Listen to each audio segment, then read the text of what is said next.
Greetings and salutations. Welcome, everybody, to another edition of the Severe Takeaways here on Severe MMA. I am E. Spencer Kite. He is Harry Powell. We are here to talk about UFC 283, and we're just going to get right into it because there's a lot to talk about. There's a lot that we're fired up about, and we're going to dive right in. And normally we will just go through fight by fight, matriculating down the card. But we're actually going to start with a more general discussion here today, based off of two main card fights. And they are the main event between Jamal Hill and Glover Teixeira, where Jamal Hill wins the vacant UFC light heavyweight title, excuse me. And the fight between Jessica Andrade and Lauren Murphy, which should have been stopped, as should have the main event, in our estimation, in our opinions. Both fights should have been stopped. We reached a point in each contest where it was quite clear what the outcome was going to be, where it was quite clear that one athlete had very little to offer the other. And save for a miraculous shot, save for a Hail Mary that connects, it was going to go the way that it ended up going. And so my question to you, Mr. Powell, is what the fuck are we doing here? What are we doing here? We talk about it all the time. We bring it up pretty regularly here. But this weekend felt like one of those real moments where it was like, okay. Because both of those fights should have been stopped. We heard John Hackleman in the fourth round, and the commentary team talked about it. Between the fourth and the fifth round, John Hackleman, longtime trainer at the Pit, longtime coach of Glover Teixeira, as well as Chuck Liddell and Court McGee and some others, asking whether the fight could be stopped. Can we stop it? And nobody really paid him any mind. Conversely, no thoughts of that in the Lauren Murphy corner. We've subsequently seen Murphy and one of her coaches, Sean Madden, come out and talk about sort of the event itself and what these athletes go to and things go through, and things like that. What are we doing here, man? What are we doing here? I don't know. I don't know. I don't know. Like I just don't know. Like I watched that Lauren Murphy and Jessica Andrade fight, and I just these are rare occurrences in MMA, right? Let me start here before I start blowing my top and turning the tap on. Like, these are rare occurrences, and it's even rarer that we get two on a card, right? I think that the Jessica Andrade Lauren Murphy fight was far more egregious than Glover Teixeira and Jamal Hill. I echo John Hackleman's statements of can we stop this? Because look, I think that I would have had no problem with the fight being stopped in the second. For Glover Teixeira Jamal Hill, I'd have had absolutely no problem with the fight being stopped in the third. But I totally understand why you allow the second round to go on. But in the third round, I mean, Glover is barely cognizant, barely there. And the rules are stating intelligently defending themselves. I don't think we can argue much that Glover is intelligently defending himself. Is he consistently moving? Yes, he is. Is he consistently firing back when he needs to, quote unquote? Yes, he is. Yes, he absolutely is. Is that proof that he wants to be in there? Yes, I think it probably is proof that he wants to be in there. But as I said to you earlier, privately, it kind of doesn't matter. Yeah. At a certain point, it doesn't matter, because the one thing we know unequivocally about the vast majority of these athletes is that they want to be in there. We've heard them. We've heard someone like Anthony Smith say, I want to go out on my shield and I will fire any coach that throws in the towel or quits for me. Leave me out there. Let me die. So we know they all want to be in there, save for the very rare occurrence where we have, I remember Chris Lieben going back to his stool and saying, I don't have it. You need to stop this. So we know they want to be in there. But the reason, to me, one of the primary reasons we have coaches and corners in our corner, in those corners, is to watch what's happening to their athlete. And yes, when it's close, when everybody's competitive, it is to make adjustments. It is to provide instruction on how to potentially turn this around and what you need to correct. There was no correcting what was happening in the fight between Lauren Murphy and Jessica Andrade. That wasn't a technical problem. That wasn't a game plan problem. That was a you're grossly overmatched and have nothing to offer her. So discretion should be the better part of valor. Let's go the fuck home. And I think to a lesser extent with Glover Teixeira in the Jamal Hill fight, because we know the toughness and tenacity of Glover Teixeira, but as they said throughout the broadcast, especially in the Lauren Murphy fight, when we're constantly talking about it's a marvel how tough you are and how durable you are and the tenacity you've shown, that comes from a point of you're getting your ass handed to you and not going down. And so at some point, someone has to do something, because there weren't avenues back. There just weren't. Something that Sean has once said maybe on a speaker's corner, I can't quite remember, is that there is a very fine line in MMA between sport and something much darker. Agreed. And I think as fans of the sport, as people that cover the sport, you can feel it tipping. The way that I think about it is when you used to go out on a night out and the drinks would flow and everyone, not that, I would do the drinking, but the drinks would flow and everyone's having a great time. And then about 11:30, 12 p.m., there's this weird musk that sort of comes around. That moment where you just know this is going the wrong way. You just know now's the time to leave, right? Because nothing good happens after this point. And if you stay, you watch the night just fall off a cliff, right? And I think that you can see the same thing. There's that same innate feeling when you're watching a fight of everyone's having a good time, right? Everyone's having a good time.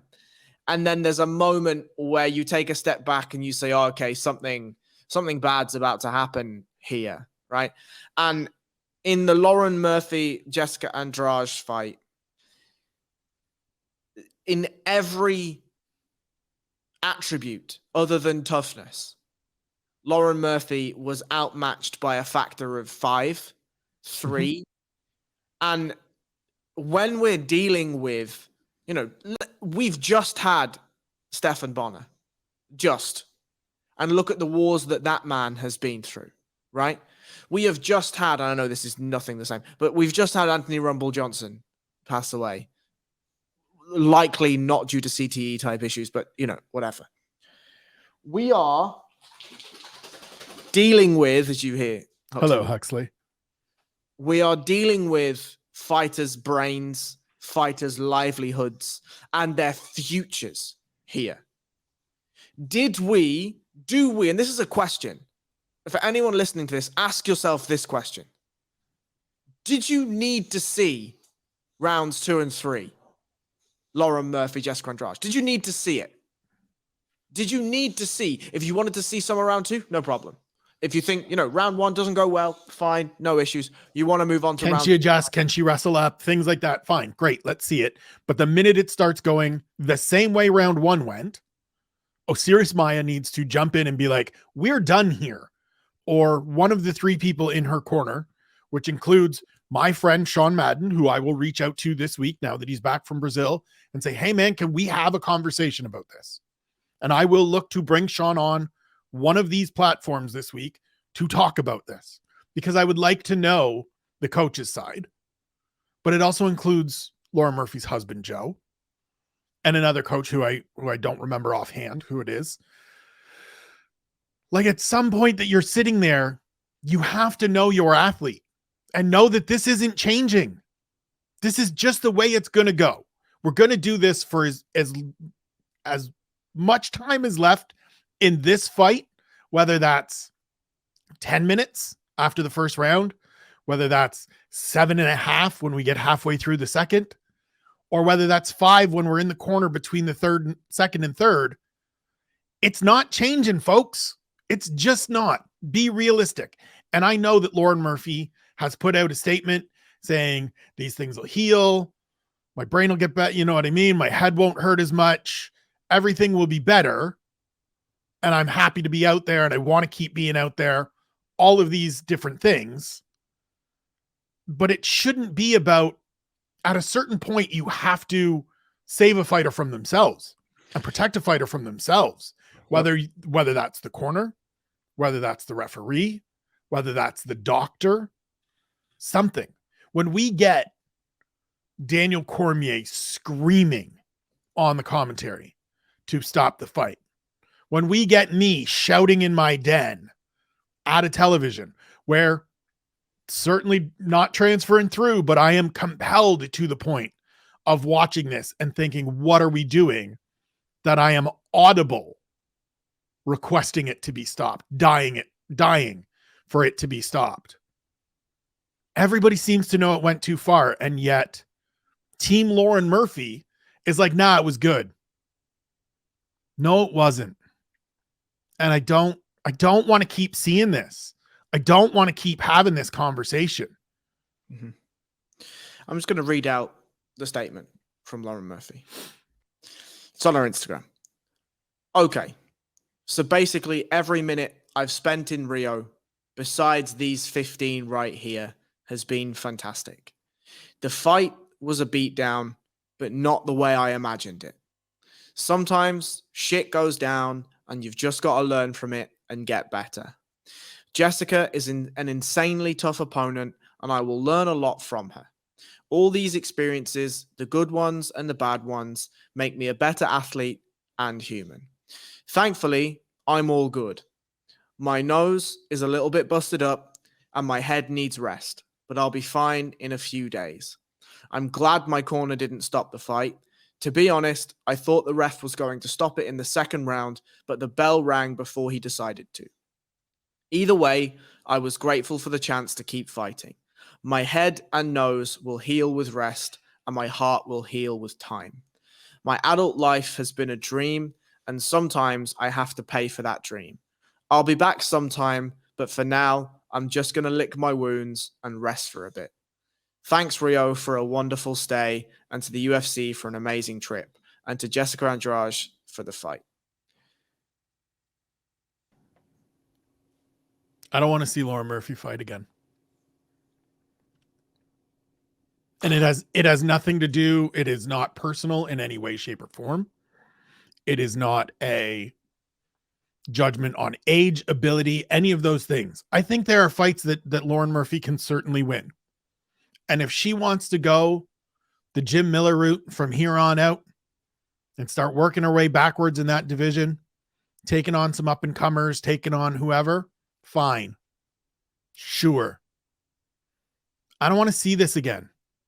Because Lauren Murphy is tough as shit, is gritty and grimy and been through a lot of shit in her life, that she has the resilience and toughness and stick-to-itiveness to keep herself in that battle. She's not going to, she has every opportunity, right?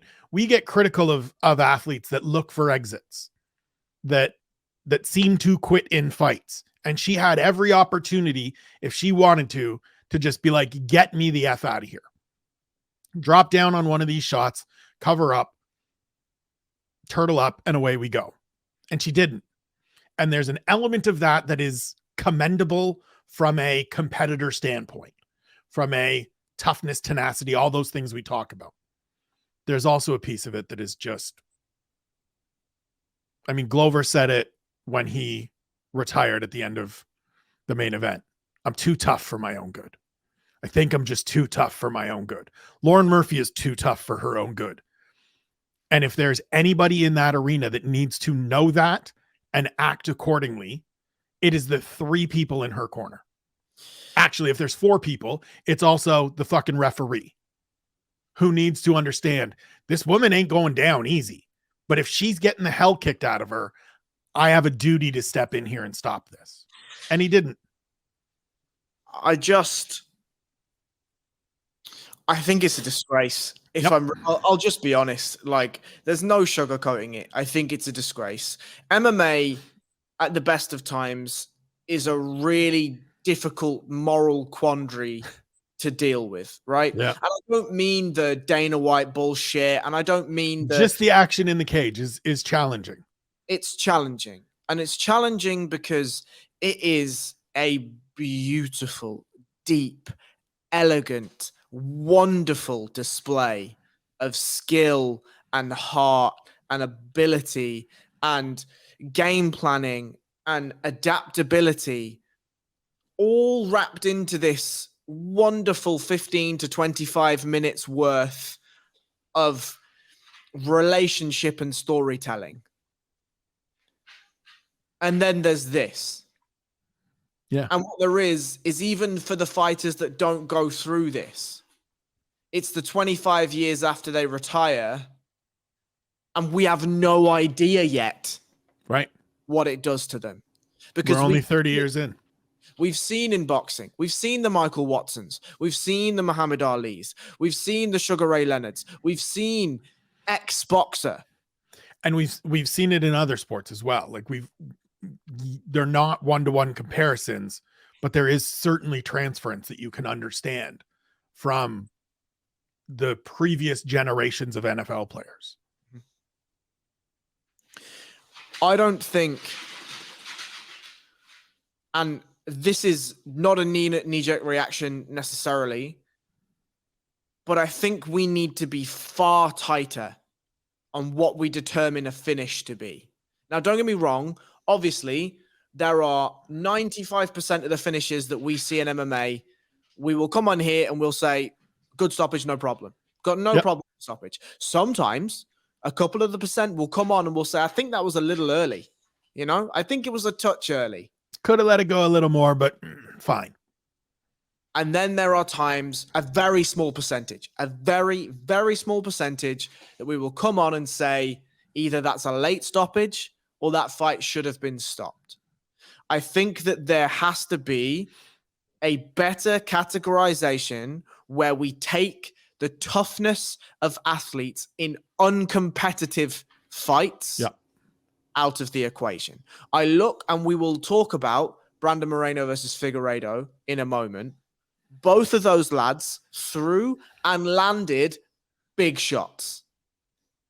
Both men showed toughness in the 3 rounds that we had, but it was completely competitive. Right. It did not sway from competitive to uncompetitive. Now, there's also an argument here about one round going purely one fighter's way and another round going purely another fighter's way. And that's why I think we need to be very strict about how we look at this ruling and the incremental changes we will need to try to nail down this change in ruling is going to need to be well thought out and well discussed, and the variables included. That does not mean that just because it's hard, we should not do it. Right. Because we talk all the time about how Dana White is dragging down the legitimacy of the UFC, which in turn is dragging down the legitimacy of the sport. And I agree. But you know what else drags down the legitimacy of the sport? This shit. Yeah. As you said earlier, we can separate out everything outside of the octagon to be not part of this conversation, because it doesn't have to be, right? If you don't want to tread in those waters, you don't have to. If you want to focus solely on the athletes and the action inside the octagon, you can. And you can still come away feeling like, Jesus, we need to make some changes. We need to make some fixes. I said I don't care if I see Lauren Murphy fight again. That is from her well-being standpoint. Glover Teixeira retiring on Saturday night was one of the happier moments I've had at the conclusion of a fight, because it's absolutely the right thing for him to do. There is nothing more to prove. I joked all week as people were like, the old dog still got it, that I am 367 days older than Glover Teixeira. I don't get up out of bed easily most mornings, and I've never done this stuff. I've never done very, very much athletically in my life, period. And so for him to wisely, rightfully make that decision deserves deserves applause, deserves recognition for wisely recognizing, hey man, I could still come out here and do this and probably win some fights, but to what end and for what purpose? I'm going to go focus on coaching. I'm going to help Poatan defend his belt a couple times, and then he'll move up to light heavyweight. So mark that one on the list of fights I'd like to see in the not too distant future, Jamal Hill and Alex Pereira. But I'm very glad that Glover Teixeira said goodbye, because I don't need to see him in there being tough anymore. He showed me for 20 years that he's tough. He showed me for the last 10 years in the UFC that he's tough. I got that part. Yep. And I think I agree with Shawnee and Graham on what they said on the big podcast with this. And it's that this is one MMA retirement that I actually believe. Yeah. And because outside of the cage, you already mentioned the coaching. He seems to be a member of his community. He seems to have a life set up outside of fighting, whereby you look at somebody like Lauren Murphy, for instance, and I'm not saying she doesn't, but it certainly feels like fighting is more part of her core identity right now in her stage in her life than it is for Glover Teixeira in his stage of his life. Yeah, he's done the right thing on the countdown show going into this. And I don't know that it made the actual show because it's, not as glamorous. He talked about, what do I need to have, great big $1 million home for when I can have a $300,000 home and it's paid off, and I can buy my mom a home and I can buy my brother a home. Like, that is a dude that lives simple out in Danbury, Connecticut. He's got his gyms. He's got the house that he's got all the space that he needs. He's got the things that he wants. As you said, he has a coaching career that is starting to flourish. We've seen Alex Pereira. He's got some other guys in that gym. Wellington Turman.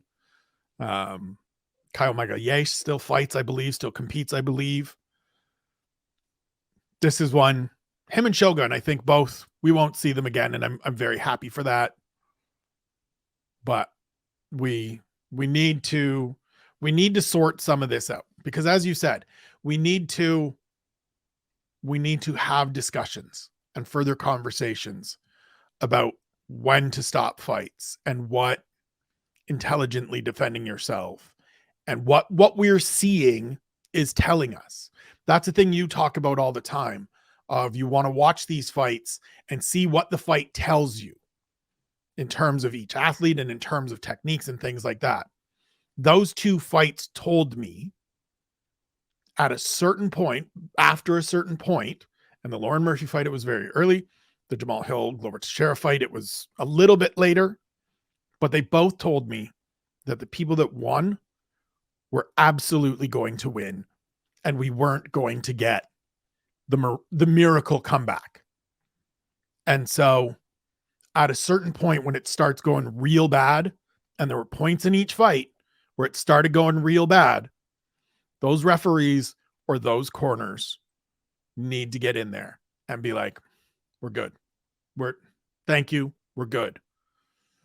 I mean, we saw it not even 2 years ago with Danny Castillo and the Team Alpha crew with Cynthia Calvillo in the fight with Andrea Lee.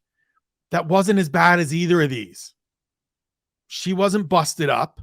She wasn't bleeding all over the gaff. She wasn't stumbling around. Her face wasn't all mashed up. She just clearly didn't have it and wasn't competitive. And they said, you know what? We're done here. We don't need to come back out. We need more of that. It's better for everybody. And I know it's hard. Listen, by no means do either of us think this is easy for coaches and corner people to sit there and say, nope, I'm stepping in and I'm going to bring on your vitriol, because they will get it, right? They're going to get shit. That athlete is going to be pissed off. And it's hard. But that's why you're there. Make the hard fucking decision. I think the last thing I'll say on this, and then we'll talk about Jamal Hill, is MMA as a sport has been a trailblazer for many positive things. Female inclusion, weight classes, lighter fighters, all of these sorts of things, right? The UFC, predominantly the UFC, and then Invicta and other promotions, have meant that there's no such thing as, oh, you have women fighting. Like, it's just part of the routine, right? Every UFC card you'll check and there'll be a couple of women, 4 women, 5 women, whatever it is, with fights on the card, and it's not questioned. It just is. And that level of change, that level of disruption in combat sports is unheralded, right? If you look at women's boxing in comparison to male boxing, it's night and day, both coverage and pay and viewership and following and all of this stuff. And so if there's a sport that has the ability to flux and the ability to cause more disruption, it's MMA. And so for all the people who champion fighter pay and look at brain health and all of this stuff, like many, many, many fans, I believe, do, we can't pick and choose, right? And I think that we need to, as fans, as media members, as people of this sport, champion. If Lauren Murphy's corner in the middle of round 2 say to the ref, we're done here. We are done here. Call this fight off. And the referee agrees and listens, fine. If the corner don't do that and they wait until the end of the round and Lauren Murphy goes back to her stool and sits down and the corner goes over to the ref and says, we are done here, we should celebrate that. Yep. Because then maybe we don't come on here and we don't say, I don't want to see Lauren Murphy fight again. Maybe we don't say, the irreparable damage that has been happening to Lauren Murphy here, etc., etc., etc. It is on us. Something that Dana White has said, and in part has lived up to, is if the fans shout loud enough for something, especially when it's like matchmaking and that sort of thing, he will generally do it. If we shout loud enough for this and continue to shout loud enough for this, it's not Dana White that might listen, but it might be coaching teams and it might be fighters. Anyway, Jamal Hill. Yeah. There's no easy segue. There's no, quippy, witty, smart segue. So we'll just move on to Jamal Hill winning the light heavyweight title. Very good performance. Really good performance. The question that he had for himself, that we had for him going in, was he ready? Was he capable? Certainly ready, certainly capable. A terrific performance. You can have some not doubts, but still some questions and still some things you'd like to see. I think there's still room for growth and improvement and further development, which you're going to get with a fighter that has, I believe, 13 fights in his career now, 14 fights in his career now. But I mean, went to Rio, took it to Glover Teixeira, figured out the things that worked, defended very well when it came to the wrestling and grappling situations, didn't take a ton of damage. Really good performance. Really interested to hear what your thoughts are. Yeah, I mean, we spoke a little bit about this off air, and I said I was mighty impressed. I really was. Like, for a man of 13 fights to go in there with all the variables into Rio, do the week in the sand, have the fans, do the whole thing. You walk in to a legend, not just an MMA legend, but a Brazilian legend, a local legend, a hometown hero, And to put that type of beating on him, mighty impressive. There are moments in the fight where I think he shows some naivety. One moment in particular, I think it's the second.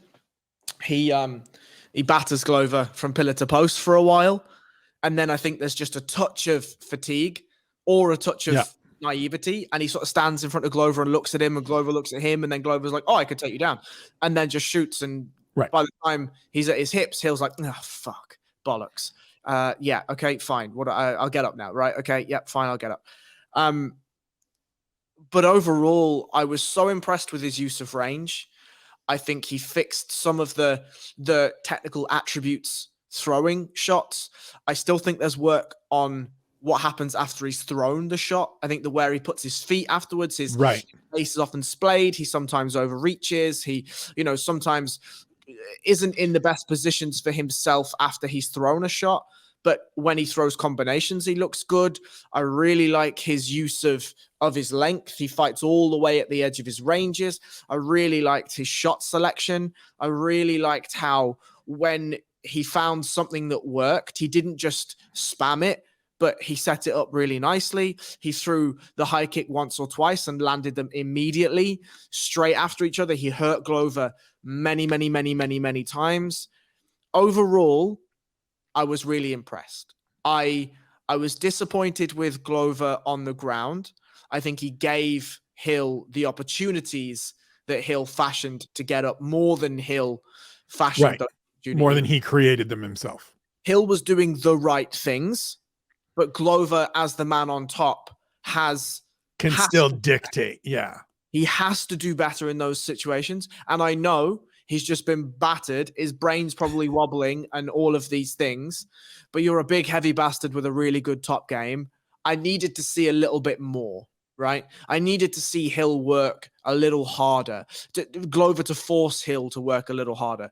My two examples are there's a moment where Glover takes mount, and instead of immediately going chest to chest or immediately crossing his legs underneath Hill's hips and having heavy hips and not allowing Hill to turtle, or at least making it difficult for him to turtle, Glover just sort of outstretched his arms a little and Hill began to turtle. Glover was like, oh, fuck, I'm losing the mount. Instead of swimming any underhooks or try to stabilize the mount, he just rolled for Hill's back, missed his back. Hill eventually gets to a position where they're both getting up. That can't happen in a title fight, right? If you've managed to get a guy in your in mount and he's going to turtle, you fucking stuff him to the floor and you don't let him move. And then the second was there was a moment where Glover took him down in round 4 or 5, I can't quite remember. And he has chest to chest smashed out half. Hill is looking to pummel in an underhook, and the moment that he starts to pummel in an underhook, Glover stops going chest to chest, postures up and goes to throw an elbow. Completely the wrong time to be doing that, right? If your opponent is looking to pummel an underhook, you need to heist his elbow up above his shoulder so it's harder for him to pummel that underhook. And you wait out and you make sure that frame is secured until you go looking, or you make sure you have a V grip or a C post on the armpit so he can't pummel that underhook. Like, these are things that Glover will know how to do, right, but just didn't do. And so Jamal Hill, as I said, is doing all the right things to get up. He's making the right choices. But Glover, and I think now in 2 fights, these last 2 fights, we saw a little bit of, truthfully, to me, it's probably a little bit of atrophy, right? It's a little bit of I'm too old for this shit. I don't have the wherewithal anymore to do absolutely the right thing every time. I'm making these choice mistakes. I'm making these detail mistakes. And it's costing him. It cost him in the fight with Yuri. It cost him in this fight here. There was a moment very early in the fight where Glover gets Jamal Hill down, and you see him instantly start looking for that arm triangle. And as much as I, in watching it, went, oh, I also remember, previous years of Glover where he's not diving at it right away, where he's taking that time and he's going, okay, this part is here. and he's going to make these moves, and I'm going to be able to do this. And if I do these, where he had the next 3 steps figured out, and he could play them and go down whatever way the flow chart took him to where he gets that choke, or at least gets real close. Whereas on Saturday, it never got close. He just stuck his head in, and Jamal Hill was like, well, I know what's coming here. Fuck that. Let me just get this back over here. You can't have your head in my armpit. And so I think as we talked about, I think it is the right time for Glover Teixeira to walk away.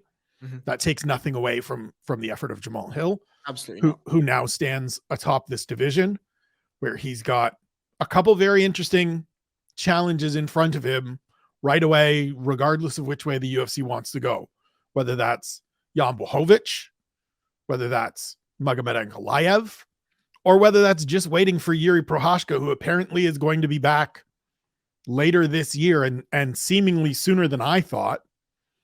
Sent out a message on Saturday in the snow at home in the Czech Republic saying, I'm here. Congrats. I'm waiting. See you soon. So just like that, this division that was all messy for 2 months, there's still not a clear path, but we got a champion and we have some compelling fights on tap. Yeah. And I think the last thing I'll say is, like, I'm just excited now to see what Jamal Hill can do. Same. Like, I'm excited to see, give him 6 months. Give him 6 months and just let him carry on at the same pace he's going at, developing his skills, doing the things he needs to do, and then let's see him. Any one of those names, Ankalaev, Jan Blachowicz, Yuri Prochazka, all fascinating stylistic matchups for him. And yeah, I like all of them. Like, I'd be really, really intrigued to see how Jamal Hill is able to do and take the experiences from Saturday into those fights. I'm down. I'm in. Same. We move forward to the flyweight quadrology. Oh, before we do, have to give a little salute to Shoddy Podcasts, who I'm sure is just in his element, in his bliss right now, having a couple of years ago said, I think Jamal Hill is going to be UFC champion at some point. He was right. Kudos to you, Sean. Congrats. I don't want to do any podcasts with you for about 3 weeks, so this can settle down. Flyweight title fight. Brandon Moreno gets the victory, closes things out with Davison Figueiredo, a stoppage win between the 3rd and 4th rounds. Sort of anticlimactic, but also felt like this is where we were going. And so I understand if you feel like, the eye swelled up and that not really the way I wanted to see it end. This felt to me like Brandon Moreno's fight from the jump, and that it was just going to continue this way. Davison Figueiredo always presents challenges in terms of his power, but this was Brandon Moreno's performance. And one of the things that I said going in that I think we saw was that throughout this rivalry, and including Brandon Moreno's fight with Kai Kara France, he's kept getting better. He's kept raising the level, and he's added on little pieces and tightened up little things and cleaned up little things.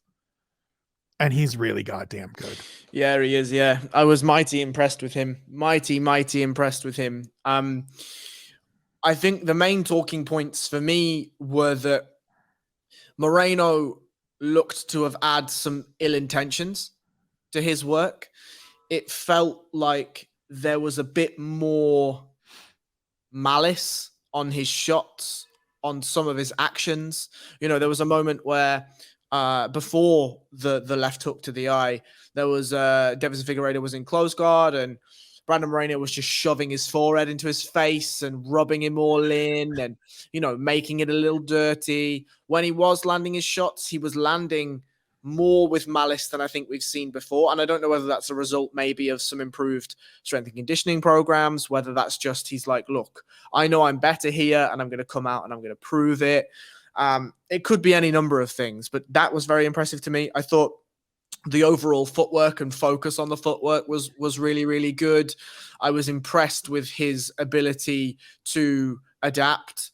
I was impressed with his ability to roll with the shots that Davison was throwing, not take as many as he's taken before, but land really, really well afterwards. We touched on the meanness when he did hurt Davison's eye.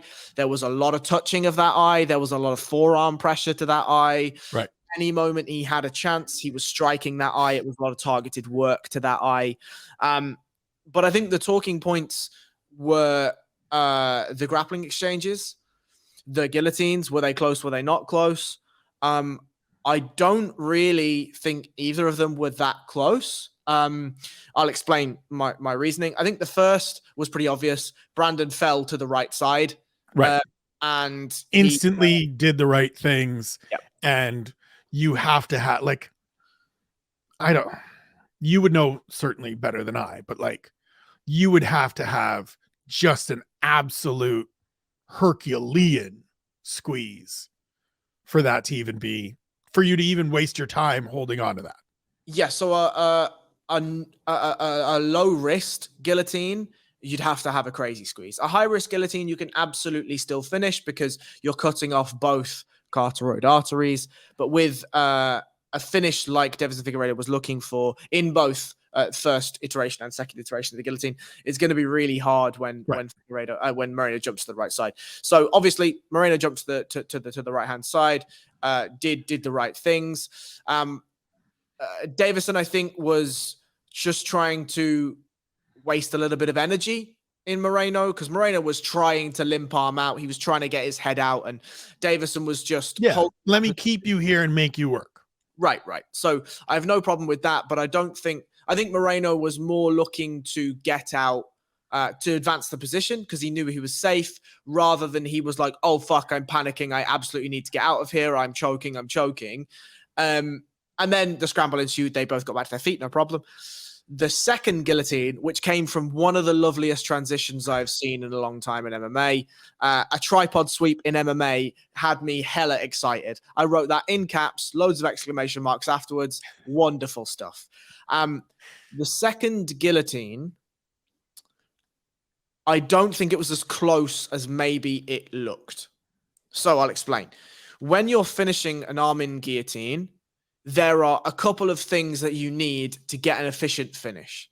The first is that you want to create an angle with your hips to the opposite side that the head is, right? So Davison Figueiredo had Brandon Moreno's head on his right-hand hip, which means he wanted his left-hand hip scooted out a little bit to the left-hand side so that he could lock his lock his close guard legs over the right hip, the left hip of Brandon Moreno. So the right-hand side of Davison Figueiredo. This will allow him to bring his hips up to Brandon Moreno's hips, bring his legs towards him, crunch, and that will get Brandon Moreno's head as curved as possible, right? Because what's happening in the guillotine is it's both a windpipe choke and a carotid artery choke. And the arm, the forearm, sort of the part where your wrist is what's the head is bending over. Right? Then your bicep and your ribs or your lats, depending on how fucking jacked you are, is what's cutting off the carotid artery, right? Davison Figueiredo wasn't able to cut the angle. He certainly had the bend on Moreno's head, but he wasn't able to cut the angle for two reasons. One, the cage was there, so it was hard for him to scoot out. And secondly, Brandon Moreno's right hand had stuffed all the way through and had got a tight waist grip on Figueiredo. So if he tried to hip escape out to the left, there would have been Moreno's bicep there, which was then helped by Moreno's standing up on his right foot, right? So there was lots of wedging to stop Figueiredo chucking his hips out. Obviously, Moreno had got a hand inside, right? And so if Figueiredo wasn't able to bring his hips up, bring his body towards him in the right angle, yes, the head was crushed, but I don't think it was going to be crushed enough to force Brandon Moreno to tap or to be in significant danger. I understand by the scoring criteria, the hand inside is Brandon Moreno defending a choke, right? I get that. But I think the severance of the choke wasn't as drastic, because you then saw, quite simply, when Davison sat up to try to readjust his grip and maybe pop his hips out, Brandon immediately rolled his head to the inside and he was out, right? So whilst closed guard guillotines are, especially if you lock them up properly, are far more dangerous than the guillotine that Brandon was in the first time when he was sort of out in open space in sort of a pseudo half guard position. Certainly more dangerous in a close guard, but I don't think it looked to me like it was over the jaw to begin with. And I think that's uncomfortable. Don't get me wrong. And I'm sure it was certainly painful. And I'm sure Davison Figueiredo has a pretty strong squeeze, Right. But I don't think we were in tapping range.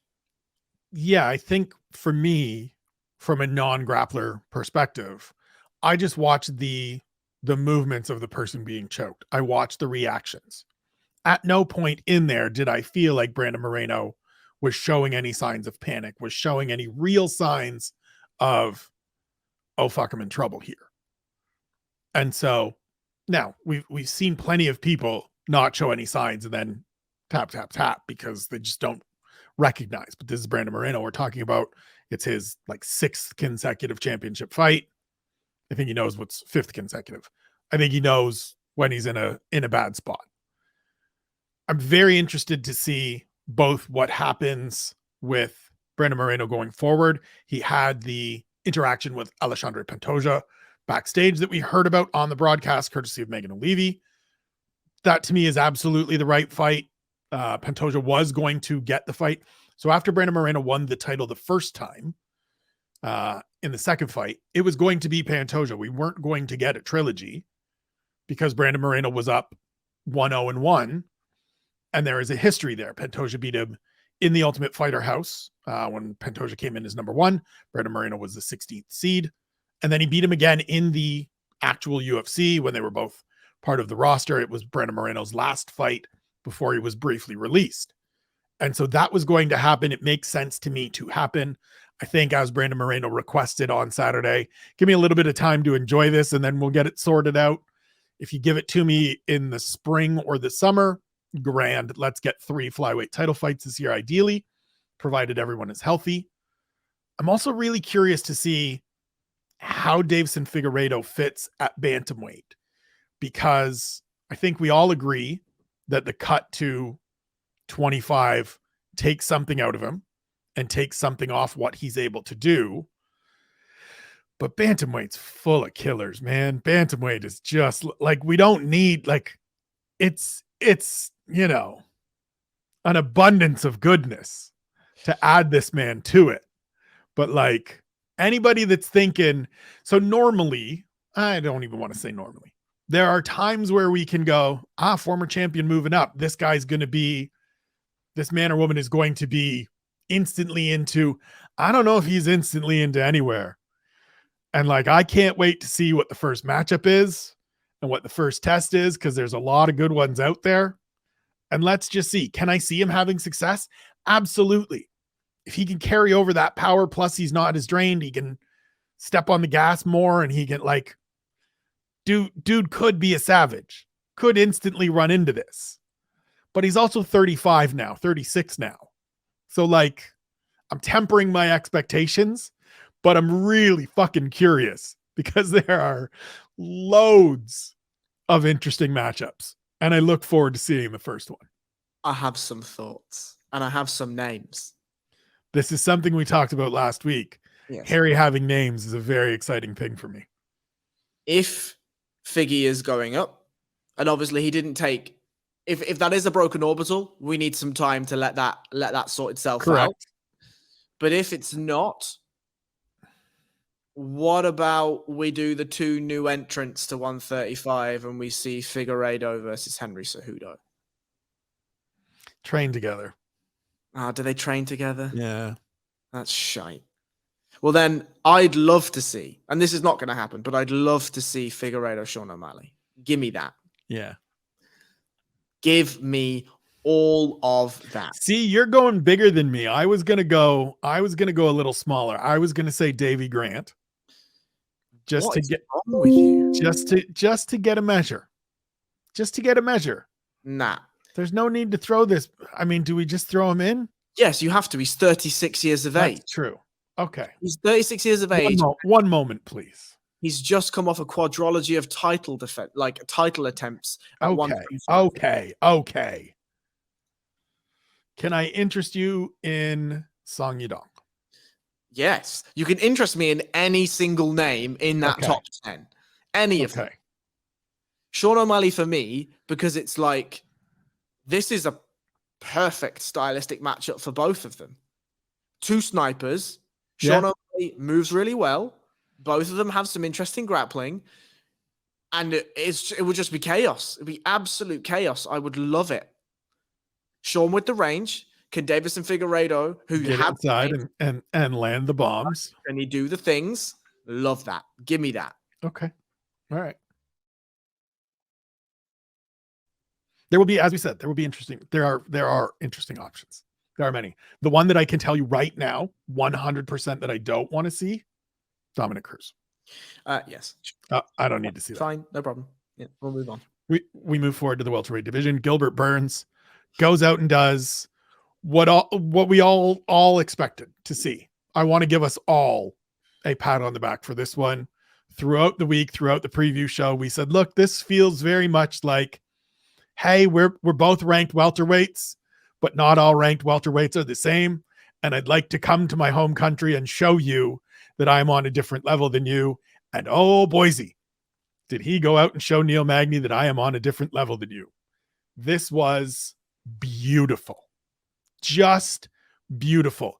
And if Gilbert Burns is going to get back to being a grappler, and he is, listen, for anybody that doesn't understand, when you pull up his Wikipedia page and there's all those gold medals down the side, this dude was a legit world champion for many years before really getting into MMA. Yep. And if he's going to bring that side back, if he's going to get back into that, coupled with the hands that we've seen develop over the last couple of years, look out. Look, he can do the grappling things. What can I say? Thank you, understatements. Yeah, he can do them. Look, this is one of those things where we said on the preview show, as we've always said, this felt like a whitewash to me. This felt like we need a guy in and around that will just fight whoever. You come off that crazy war with Chimaev. We respect that. Here's a guy for you to get a dub against. And he goes out and he absolutely trucks Neil Magny. Like, I'm not even sure he got hit with a shot. Did not. Hit with a, He did not. Yeah, it was a spinning back kick or a side kick that Neil Magny threw. And then Gilbert was like, oh, okay, we're done here. And just railroaded him. Like, the passing, the side-to-side passing was so gorgeous. And as soon as we got to mount, we're talking about squeezes, right? Not only did Gilbert Burns not fully dismount to get the head and arm choke, He's up against the fence. Completely up against the fence and was like, nah, I don't need it. Who cares? I'll just squeeze the shit out of your neck. And you can see Neil Magny. So if you go back and watch the finishing sequence, you can see Neil Magny get to about here where he's like, fuck. And it's just that, like, really, he's gonna make me tap from this spot. Like, I'm stuck here and the hand goes out for a second. And then it begrudgingly gives the like, yep, he did. That's I imagine that's what's going through his head. Is just like, is he really? This feels tight, but like, is he really? Oh yeah, he is. God damn it. This guy is really good. Yep. And that guy is really good. Yep, he's really good. So he calls out Colby Covington afterwards. And I've seen sort of two names thrown out there as this is what should be next for Gilbert Burns, and they are Colby Covington and Bilal Muhammad. I don't want to see the Bilal Muhammad fight. I want to see it at some point, fine, sure. Bilal Muhammad has done enough that he does not need to go through Gilbert Burns to get an opportunity. If Bilal Muhammad doesn't fight again before getting a championship opportunity, I'm fine with that. At some point, we have to stop putting more hurdles in front of these men and women and saying, now win one more. He's won 9 straight, or he's undefeated in 9 consecutive fights. He just stopped Sean Brady, handing him his first loss of his career. At some point, enough has to be enough. And if that means Gilbert Burns doesn't have a dance partner again for another 4 months, 6 months, whatever it is, because Covington is going to fight Chimaev or not fight anybody, and Jorge Masvidal doesn't want to fight, so be it. Don't force a fight that doesn't need to happen. I want to see Gilbert Burns fight more frequently. I think if you're Colby Covington, Gilbert Burns is a slightly safer prospect than Khamzat Chimaev, maybe, but only by like fractions. Neither are good choices. Neither are like, hey, great. But let's have that one instead of Bilal Muhammad, because we got to stop making people keep clearing hurdles. Yeah, I like Gilly Burns, as I'm now going to call him, and Colby. I like that. I think. Look, I mean, I just say move Chimaev up to 85. I mean, clears that picture is whatever. I don't then, really care. yeah. To me, I think Gilbert Burns has had his shot at the title.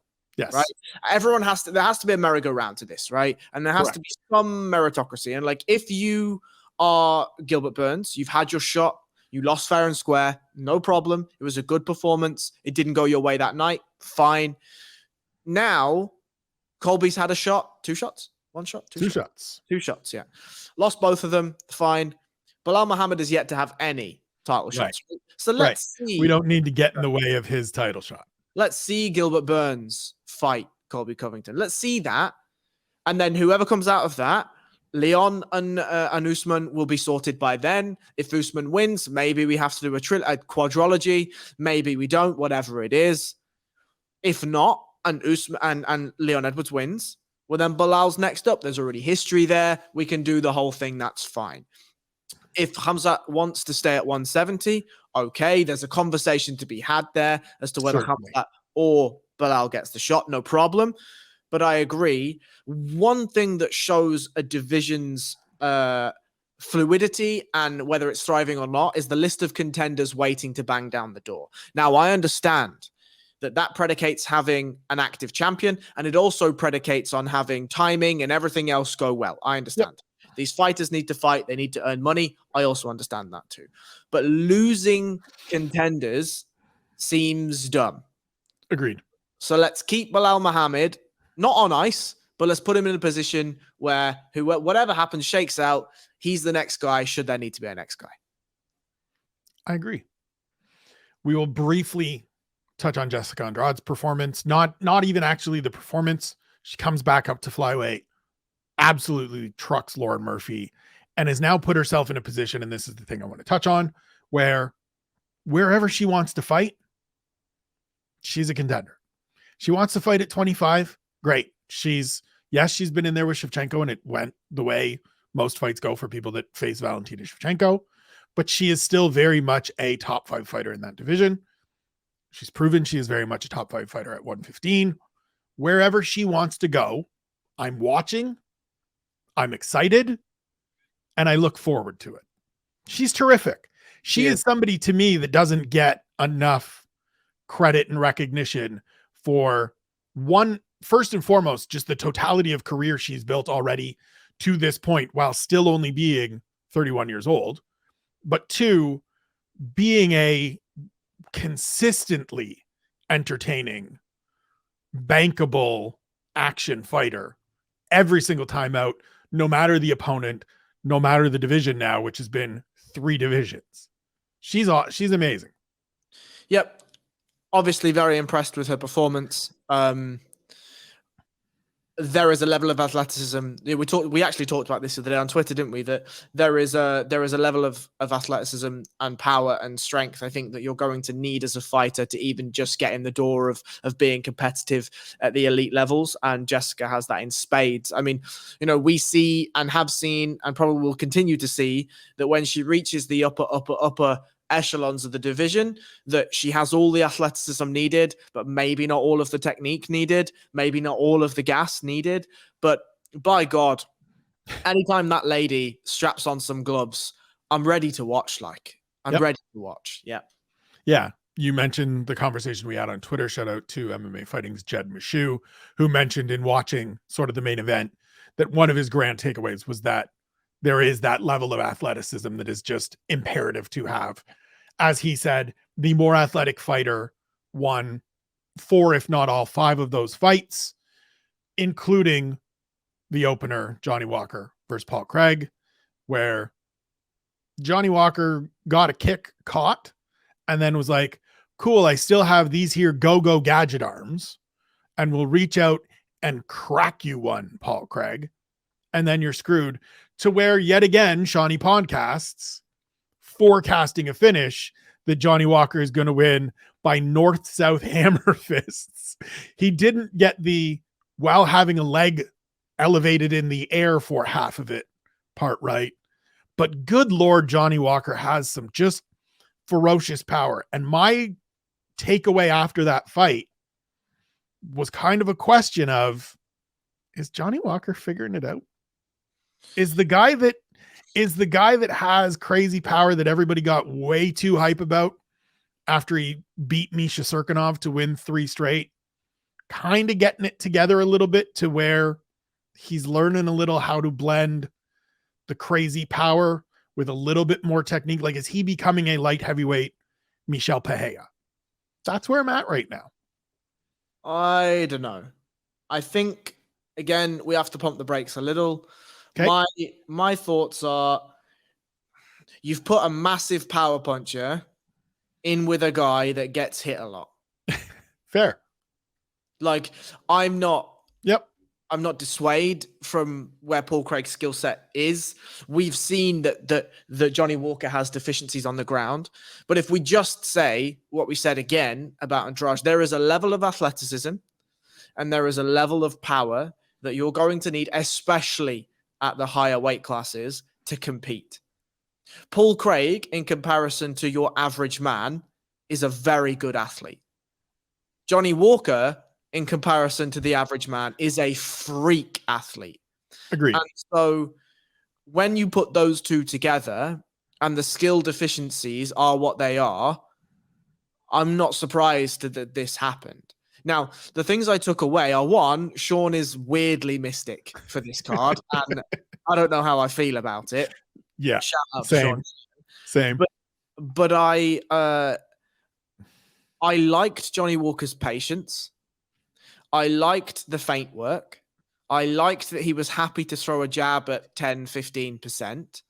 And that's the thing I mean about, is he figuring some of this out? Yeah, but like, my point is, he throws his teep and it gets caught. And instead of doing the, okay, let me quickly post on the shoulder, turn my knee to the ground, get my leg out, his thought is, let me smash this fucking dude. And what's going to happen is that split second he had to make a decision and react and throw the right hand isn't going to be there against the guys. Because the moment that leg gets caught, they've changed levels and they're on his hips. They're running him to the ground. Right. And like, whilst I'm saying, go give him another test. Give him another guy that's good. And let's see. I don't have names. You can tell me names. So I'm bringing up the Johnny Walker resume. I mean, he weighed in unsuccessfully on Saturday, but can I interest you in Anthony Smith? No. Okay. Can I interest you in Alexander Rakic when he gets healthy and returns? 1,000,000% yes. Okay. And that's where I stand, is just sort of the, like, let me see him in there with a guy in Rakic who I hold in high esteem, who I think is a very skilled, talented fighter. But I'd also like to see in there with a guy like Johnny Walker. And so whenever he gets his knee right and is ready to return, I would very much be interested in seeing that fight. We move to the prelims. Ihor Potieria defeats Mauricio Shogun Rua by TKO in the first round. there's not a lot to take away here. I mean, Shogun is 41. It was his last fight. We said going in that we were probably going to be sad. We were sad. You know, Ihor Pretoria doing his little duelist thing and then explaining afterwards. Just don't do it at all, man. Just this is the I get that it's your first win and you want to have your little celebration and it's all rehearsed and all like that. This isn't the time, son. And I hope somebody in the back was just like, look, I get it. Fine. It's your first win. You want it. It's not your moment. This isn't a moment for you. This is a moment for him. Just clear out. I don't think he has any bright future in the division. I mean, this is a man that got dominated by Nikolai Negumereanu in his debut. Let's just move forward. Be sad for Shogun. Thank you, Shogun. Away we go. Yeah, it was. Yeah, neither were bathed in any glory. Yes. Neither. Move to the middleweight division. Bruno Ferreira knocks out Gregory Rodriguez. To me, just a weird finishing sequence because Gregory Rodriguez backs Bruno Ferreira into the cage fairly well, has him there, and then just kind of stops moving. And Bruno Ferreira dips a couple ways and is looking for a spot, and Gregory Rodriguez doesn't respond, and he's like, should I just throw this left hand? Let me just throw this. And it lands clean and we're done. Very strange. Thoroughly answered my question of, can Gregory Rodriguez make a little run and be a little something in the middleweight division? No, I don't think so. And I'm not sure whether the Hulk is somebody that's going to do that either, but it's a good first win. My prediction is that we just watched Gregory Rodriguez's chin go live. True. That man, in the 3 performances prior to this, was in hellacious wars every single time out against some big hitters. The shot that landed was a counter left hand. Rodriguez put a left hand in Ferreira's face. Ferreira said, thanks for that. Eat this one. And at no point did it look like he rotated his shoulders all the way through. It didn't look like he planted his feet in the right way. He was relatively square. And the shot landed and Rodriguez was out. That to me, I said it the moment I saw it, and I've written it here. We have just watched RoboCop's chin go. That's my prediction. All 5 of his UFC fights have been battles, including the split decision with Armin Petrosian wasn't as back and forth. But the Dushko Todorovic fight had wars. The Daun Jung fight, wars. Yeah. Julian Marquez, war. Chidi and Njokuani, bloody war. Could be right. Very well could be right. I will say one thing for Bruno Ferreira. I appreciate a man that understands his nickname and therefore uses elements of said nickname in the introduction. He gave us a Hulk clap. I appreciate that. Move to lightweight. My guy, Thiago Moises. Patient, works his way through, gets a second round finish of Melquizel Costa. I mean, go ahead, sir. Go ahead. I like this fella. Me too. A lot. There was a couple of guys that were up for spotlight this week, right? And Thiago Moises missed out by a fraction. Like, I think Costa gave a really good showing of himself here, actually. Agreed. Aside from maybe the stupidest haircut I've seen in the UFC, like, he can fight. He can fight. He can fight. He's a legit prospect. He knows what he's doing on the ground. He knows what he's doing standing, and he knows what he's doing in the transitionary periods. And I think going forward, now that it's not the debut, now that it's not in Brazil, some of that joyousness that we saw will be gone. Yeah. So like I saw 2 things. I think the thing I wrote in my notes is that he's just too happy to be here. Right.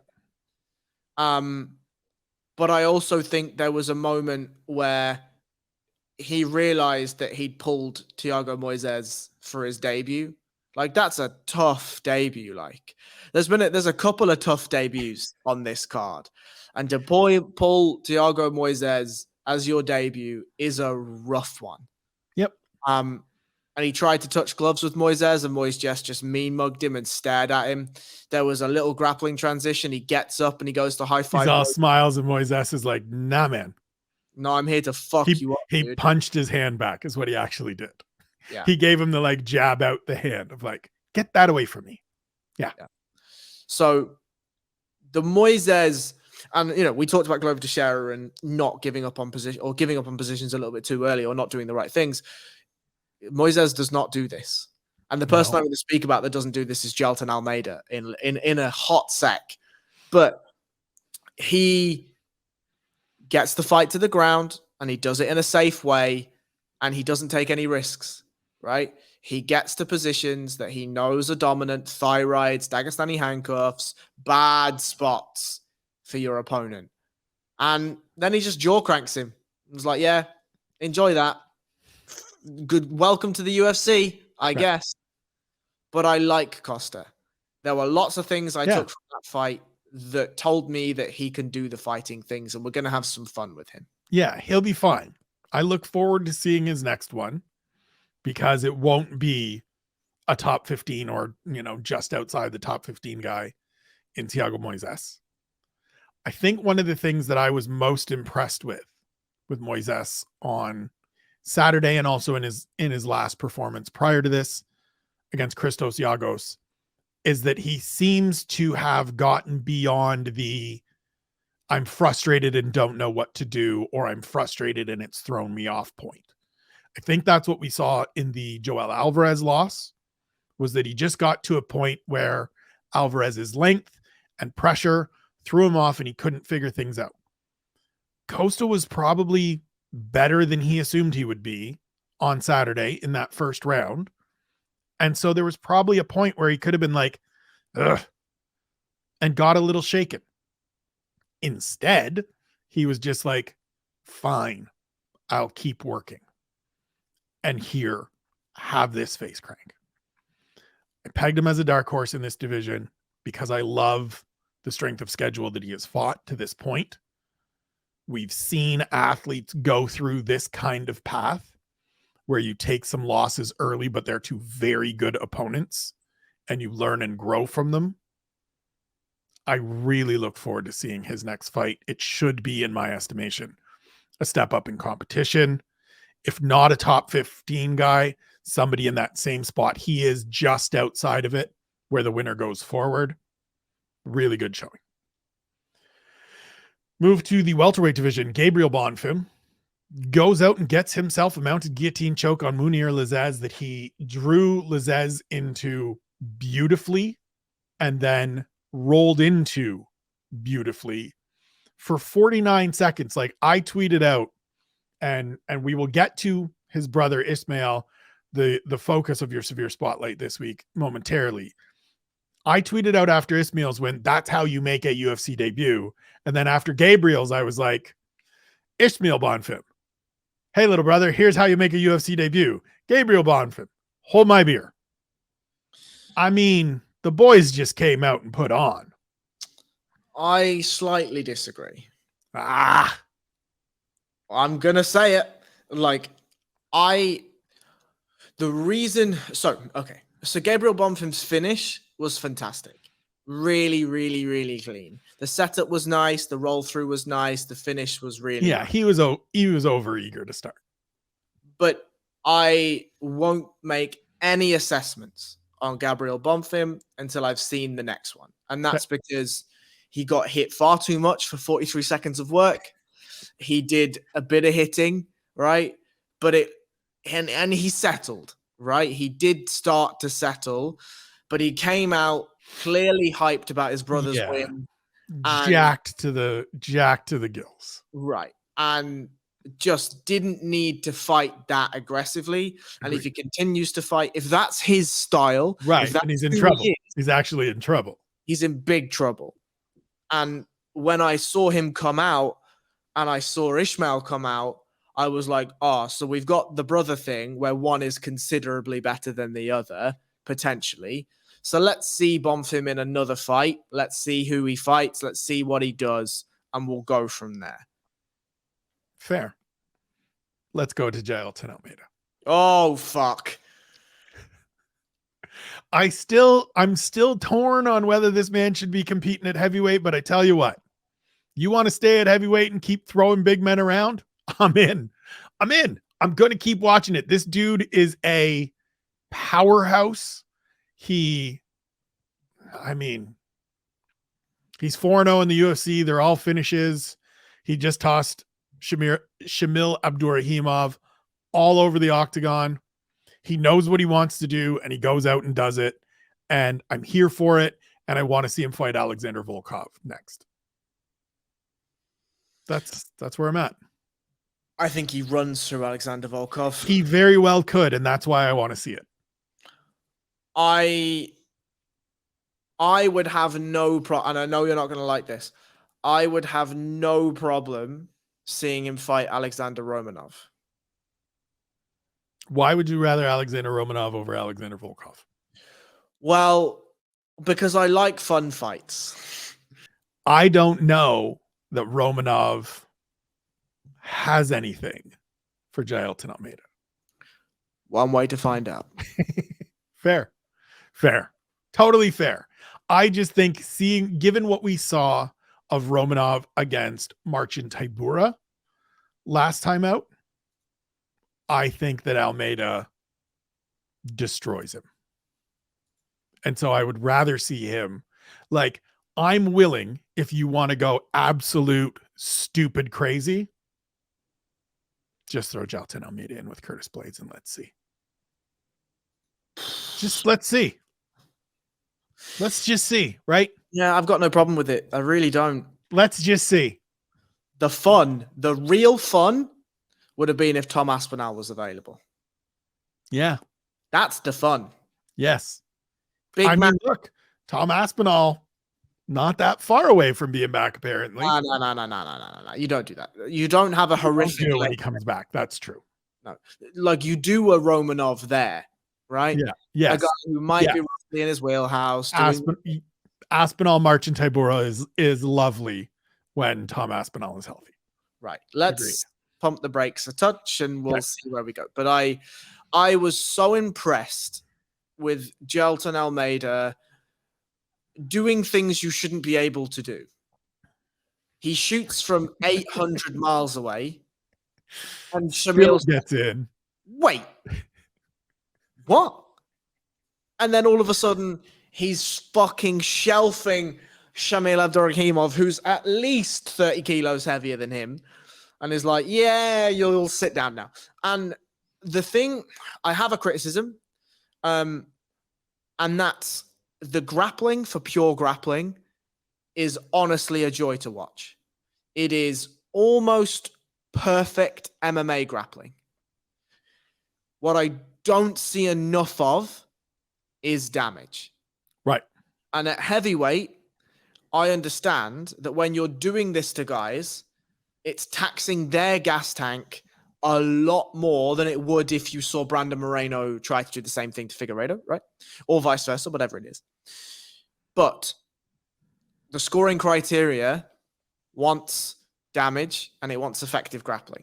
Positionally, he absolutely destroyed Shamil Abdurrahimov, right? If that was a grappling tournament, he's many, many, many, many points up. But this isn't a grappling tournament. This is a fight. Right. And so got to start finding ways to maul up guys and beat up guys.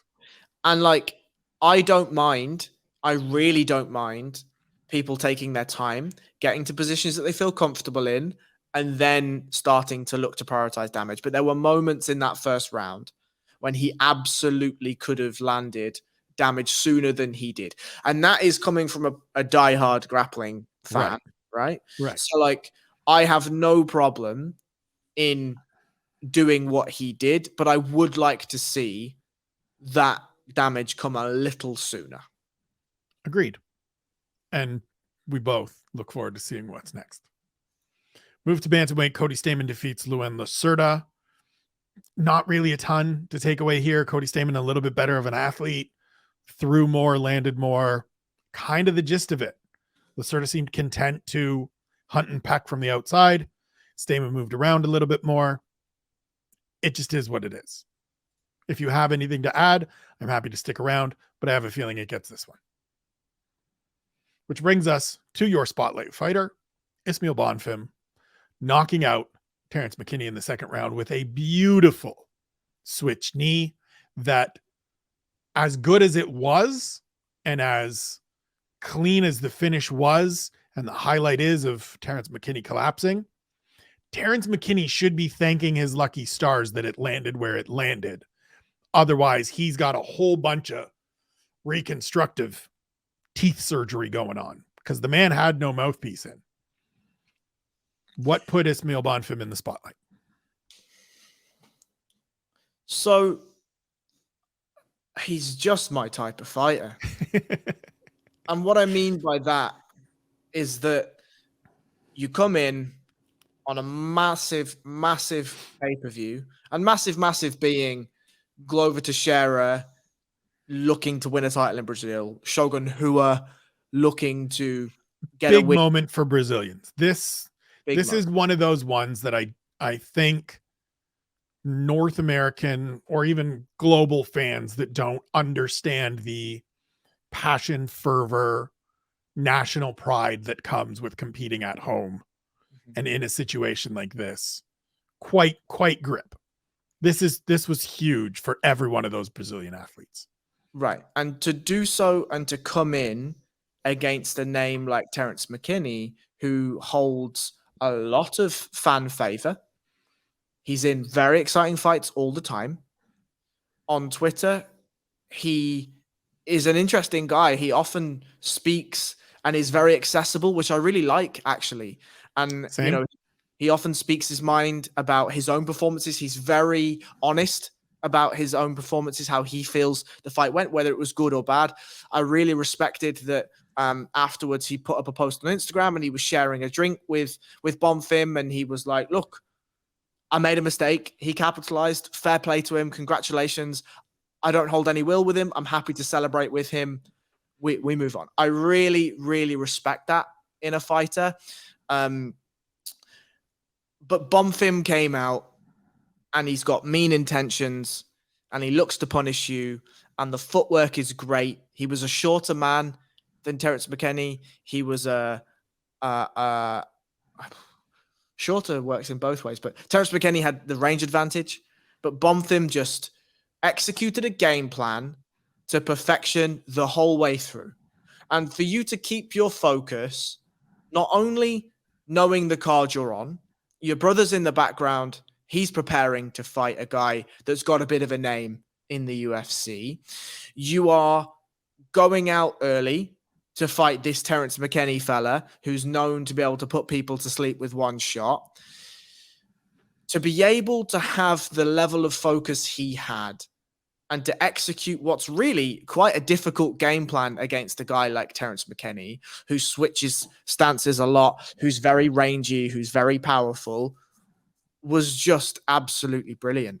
The tactical awareness to switch in takedowns and not even really care if the takedowns are working or not, but just to season them in along the top. Some of the defensive grappling was fantastic. His ability to use strikes to off-balance his opponents to move into grappling was just, I just love that stuff. Like, that to me is a fighter that's thinking in there. It's not a pad fighter. Not that there's anything wrong with pad fighters, but it's not somebody who's drilled a couple of combinations, right, drilled a couple of grappling sequences and is going out to impart that. It's a fighter that's going out and is looking at what's in front of him and applying skills and applying theories and applying concepts to fighting. And that to me is really exciting, because if we look at his brother, and this I kind of have is where the slight critique is we've seen he's a jiu-jitsu finisher. That's what he is, right? He subs loads of people.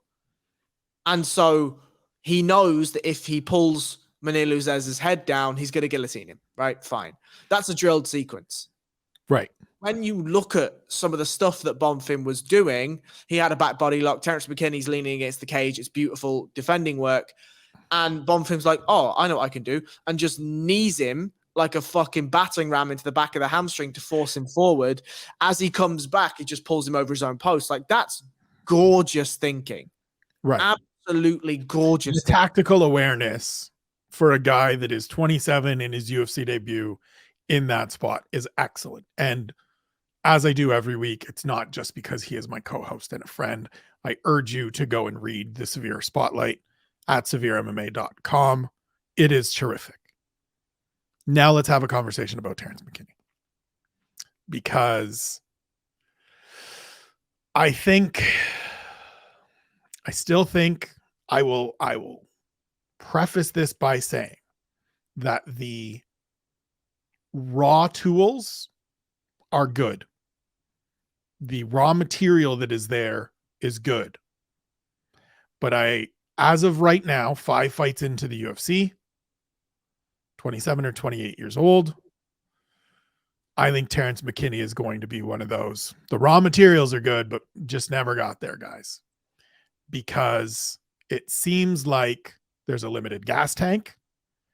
It seems like there's a little bit of a lack of understanding how to play to your strengths and be the best version of yourself.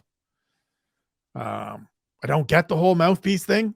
Like, shouldn't that thing be fitted and staying in your mouth instead of coming out twice in, 8 minutes, 7 minutes?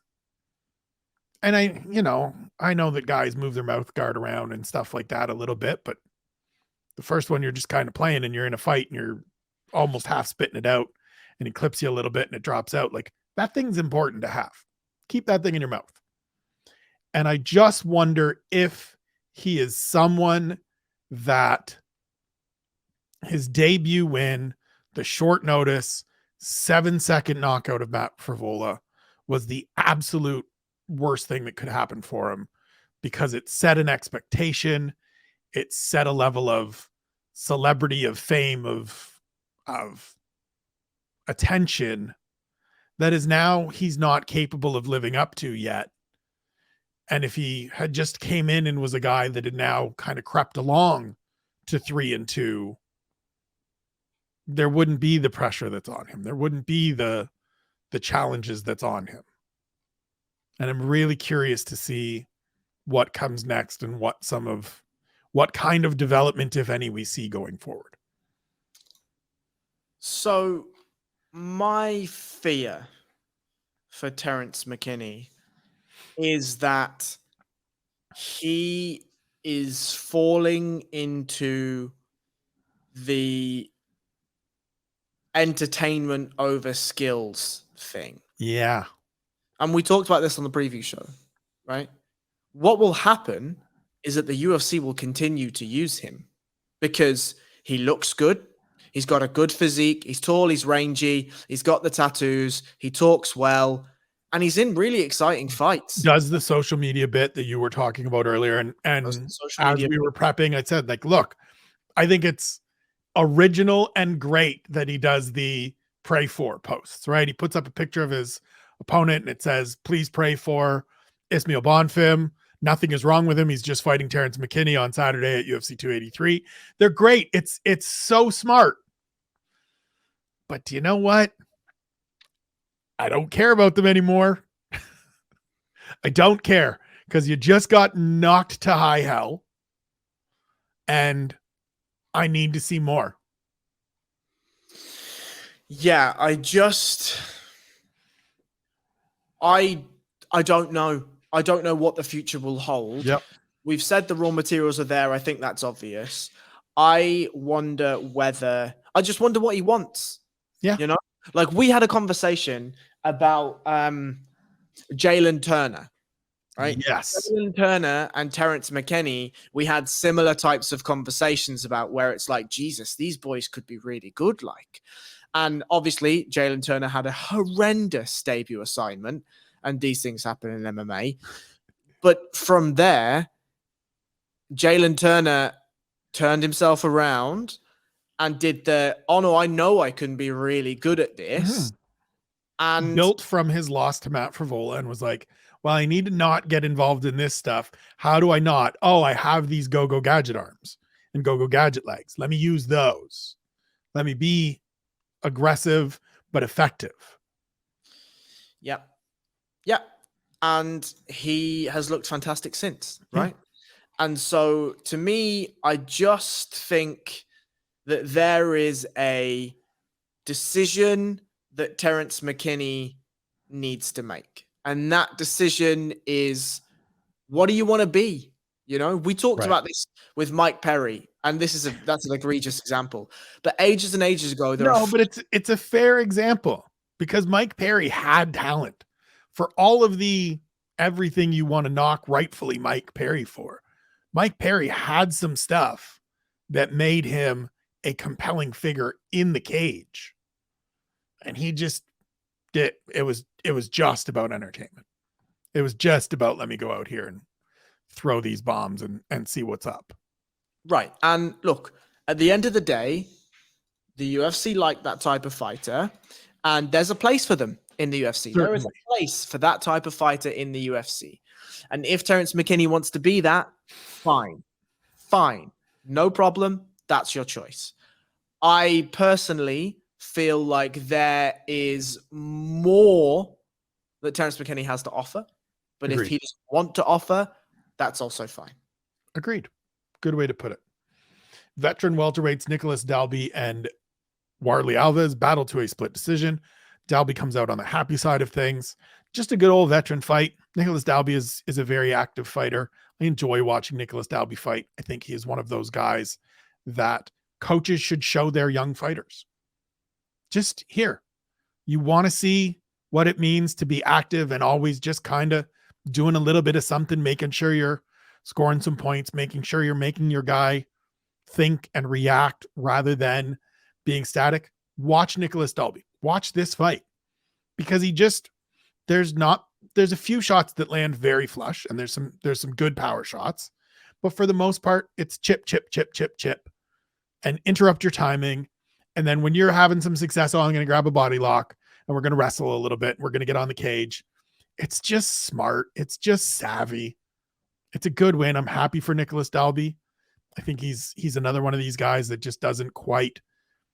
I think he got to this second run in the UFC when life is sorted out a little too late. The first run didn't go well. Life was a bit chaotic for him, but always been great outside of the UFC. Good win. Good performance. I was really impressed with both men, to be honest.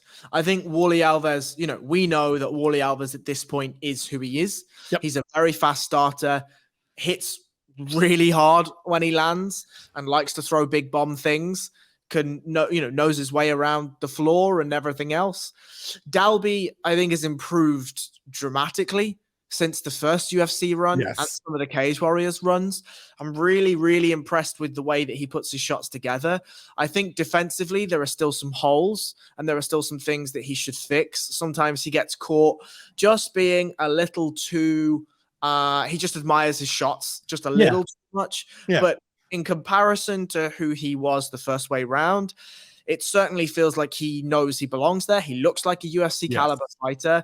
And I was very, very impressed. Very impressed. Move to the featherweights. Josiane Nunes gets a unanimous decision win over Zara Farn.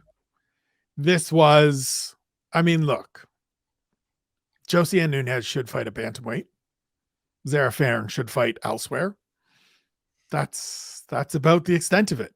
Because Zara Farn had, to me, if you are at all capable, this is a fight you win.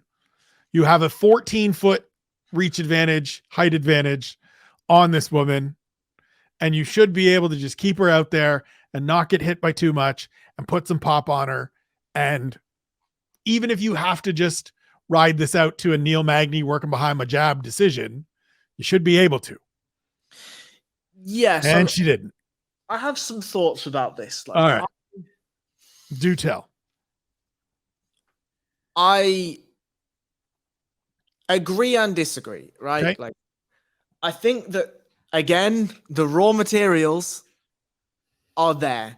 I think what that fight told me is Farah Zain, is that her name?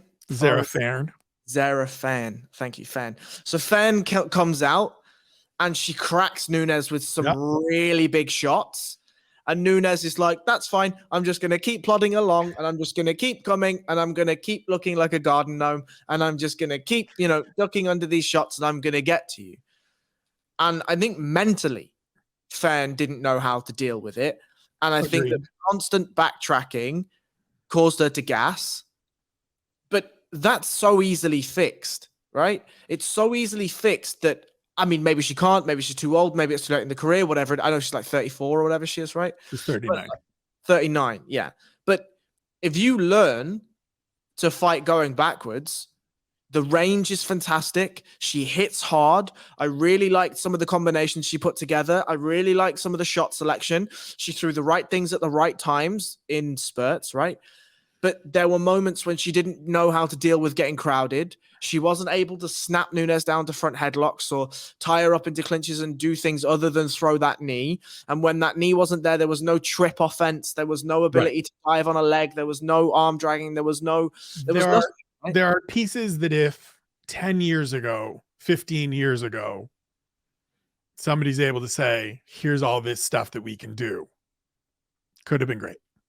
Could have worked. Again, that thing, that raw material piece, you can see it and you can go, I can see what I can build with this.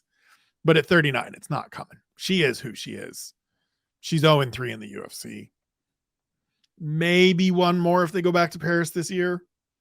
But that's even a big maybe.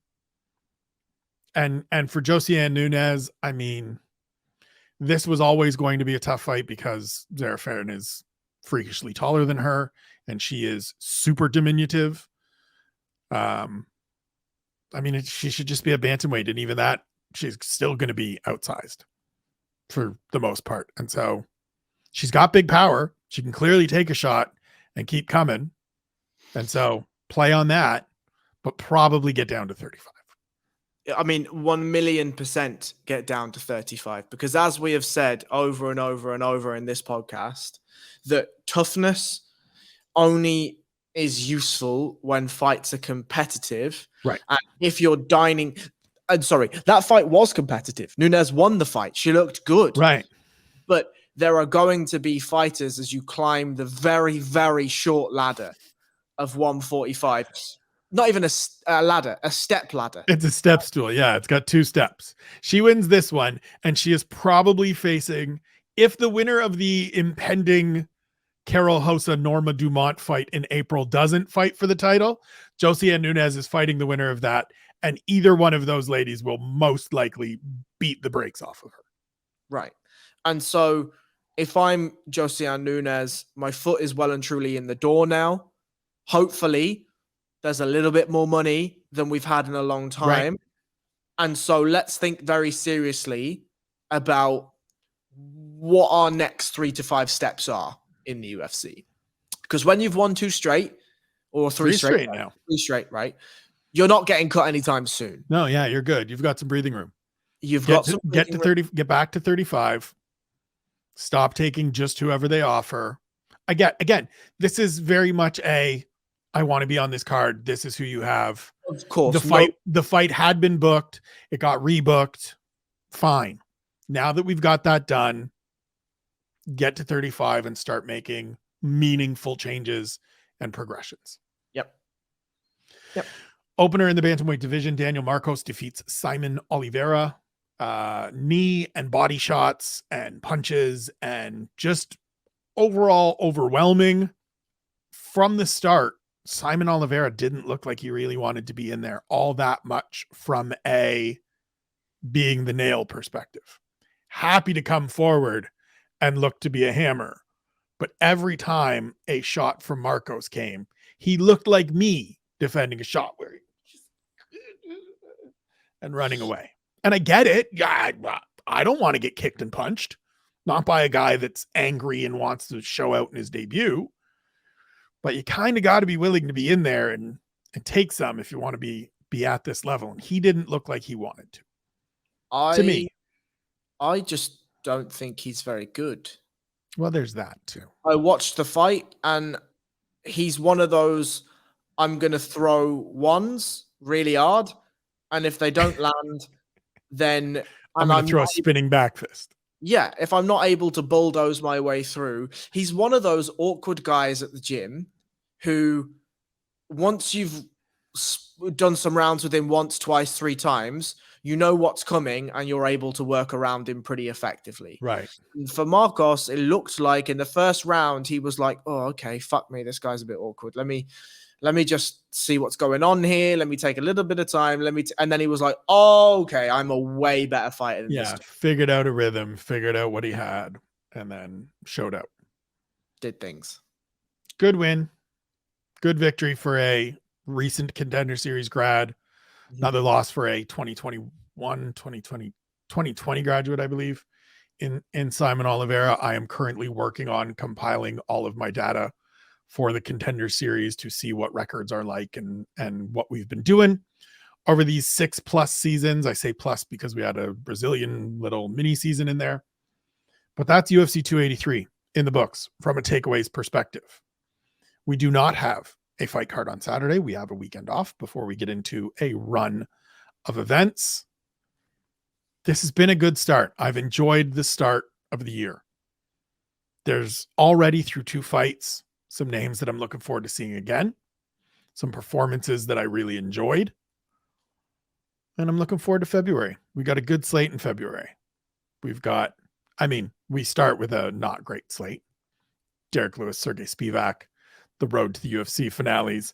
And even as someone that has stayed up at late hours for both the first and second leg of Road to UFC, they have been good fights. I look forward to seeing how everything ends. They have been entertaining. That card's not great. And if I'm saying that, you know what that means. But then after that, it gets good. Because then we go to Perth, and then we have Corey Sandhagen and Marlon Vera, and then we're off to the races. Mm-hmm. Good, sir. It is nice to be back in this rhythm. It is nice to be doing this with you. We'll have to find something to do next Tuesday to talk about. Yep. So that we stay in this rhythm, so that we stay connected, so that I can tell people to go follow you at BJJ_Harry Powell. Go and read the Severe Spotlight. Follow everything he does. I say it all the time. Go watch his interview with Sam Creasy. I say it all the time. This young man here thinks about this sport and talks to these athletes in a way that is different than anything I do and anything I see in this space. Please, please, please go check that stuff out. You will get a different appreciation for this sport by following what Harry Powell does. If you feel like it, follow me at Spencer Kite.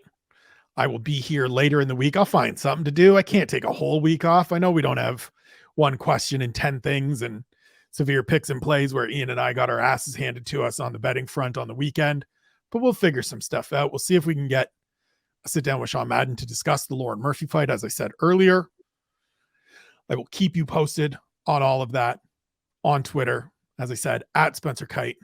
For Harry, I'm Spencer. These are the takeaways. We love you. We appreciate you. We'll see you soon.